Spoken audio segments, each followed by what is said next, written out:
నూలు నూలులో శతాబ్దాల గౌరవం, పట్టు పరంపరకు ప్రతీక, సంప్రదాయానికి శాశ్వత చిరునామా సఖీ.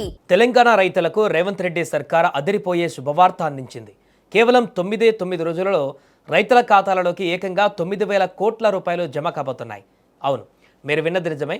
అసలు ఏంటి స్కీమ్, ఎవరెవరి ఖాతాలలోకి డబ్బులు వస్తాయి, దీంతో పాటు ప్రభుత్వం ప్రకటించిన మరో కీలకమైనటువంటి విత్తనాల అప్డేట్ ఏంటి, పూర్తి వివరాలు ఈ వీడియోలో తెలుసుకుందాం. హైదరాబాద్లో జరిగిన ఒక భారీ బహిరంగ సభలో ముఖ్యమంత్రి రేవంత్ రెడ్డి స్వయంగా రైతు భరోసా నిధులను విడుదల చేశారు. వర్షాకాలం పెట్టుబడి సాయం కోసం ఎదురుచూస్తున్న రైతులకు ఇది పెద్ద ఊరట అని చెప్పాలి. రాబోయే 9 రోజులలో 9,000 కోట్లు నేరుగా రైతుల బ్యాంక్ అకౌంట్లలో డిపాజిట్ అవుతాయి. అయితే ఇక్కడే సీఎం రేవంత్ రెడ్డి రైతులకు ఒక ముఖ్యమైన విజ్ఞప్తి చేశారు. ప్రస్తుతం ఉన్న వర్షాభావ పరిస్థితులను, వర్షాలు తక్కువగా ఉండేటువంటి ఛాన్స్ ఉండడం వల్ల ఈ దృష్టిలో పెట్టుకొని ఈ సంఘటనను ప్రభుత్వం సిఫారసు చేసిన 7 రకాల ప్రత్యేక వరి వంగడాలనే సాగు చేయాలని కోరారు. ఇవి తక్కువ నీటితో ఎక్కువ దిగుబడినిచ్చే నాణ్యమైన విత్తనాలు. ఈ విత్తనాలన్నింటినీ ప్రభుత్వం ఇప్పటికే అన్ని రైతు వేదికల వద్ద సిద్ధంగా ఉంచిందని చెప్పారు. కాబట్టి రైతులు వీటిని ఉపయోగించుకుంటే మంచి లాభాలు వస్తాయన్నది ప్రభుత్వ ఆలోచన. ఈ సభలో రేవంత్ రెడ్డి తమ ప్రభుత్వం గత 30 నెలల కాలంలో రైతుల కోసం ఏమేమి చేసిందో లెక్కలతో సహా వివరించారు. ముఖ్యంగా ప్రతిపక్షాలు విమర్శిస్తున్నటువంటి తరుణంలో ఆయన ఈ గణాంకాలను బయటపెట్టారు. మొదటిది, దాదాపు 25.35 లక్షల మంది రైతులకు సంబంధించిన 20,000 కోట్ల రుణాలను మాఫీ చేశామని ఆయన గుర్తు చేశారు. ఇక రెండవది, ఇప్పటి వరకు రైతు భరోసా కింద మొత్తం 36,000 కోట్ల రైతుల ఖాతాలలో వేసినట్టుగా చెప్పారు. ఇందులో తాము అధికారంలోకి రాగానే అత్యవసరంగా విడుదల చేసిన 7,000 కోట్లు కూడా ఉన్నాయన్నారు. అంటే రైతుల సంక్షేమం కోసం తమ ప్రభుత్వం నెలకు సగటున 6,000 కోట్లు ఖర్చు చేస్తుందని, అదే గత బీఆర్ఎస్ ప్రభుత్వం నెలకు కేవలం 2,000 కోట్లు మాత్రమే వెచ్చించిందని ఒక రేంజ్లో పోల్చి చూపించారు. ఇక ఈ వేదిక నుంచి రేవంత్ రెడ్డి ప్రతిపక్ష బీఆర్ఎస్ పార్టీకి ఓపెన్ ఛాలెంజ్ విసిరారు. రైతు సమస్యలపైన చర్చించేందుకు మేము అసెంబ్లీ ప్రత్యేక సమావేశాన్ని ఏర్పాటు చేయడానికి సిద్ధం.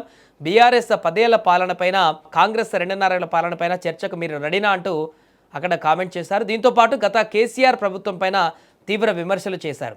ఒకప్పుడు మిగులు బడ్జెట్తో ఉన్న తెలంగాణను గత ప్రభుత్వం అప్పుల ఊబిలోకి నెట్టేసిందని మండిపడ్డారు.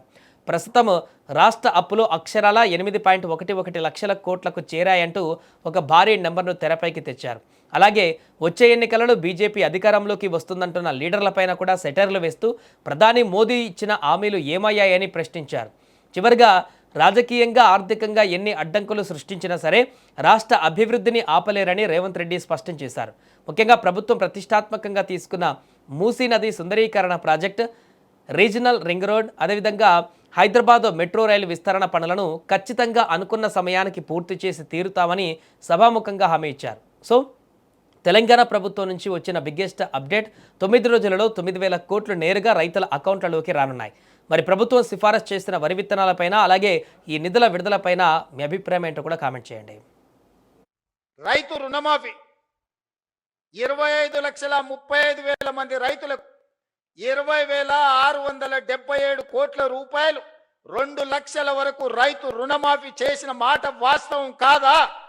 ప్రతి ఊర్లో రైతుల వివరాలు గ్రామ సభలలో చదివి వినిపించినాం. రైతు భరోసా, ఆయన రైతు బంధు అన్నాడు. ఆ రైతు రాబంధు మీకు బకాయి పెడితే ప్రభుత్వం వచ్చిన ఎంబడే నెల తిరగక ముందే 7,000 కోట్ల రూపాయల పాత బకాయిలు మేం చెల్లించినాం. రైతు రాబంధువు మీ నెత్తి మీద పెట్టిపోతే నేను వచ్చి కట్టిన ఒడ్లు సివిల్ సప్లైస్ కార్పొరేషన్ కొని బకాయిలు పెట్టిపోతే ఉత్తమ్ కుమార్ రెడ్డి గారు వచ్చి ఈరోజు ఆ ఒడ్ల పైసలు ఆనాడు 2023 నాడు మీకు చెల్లించడం జరిగింది.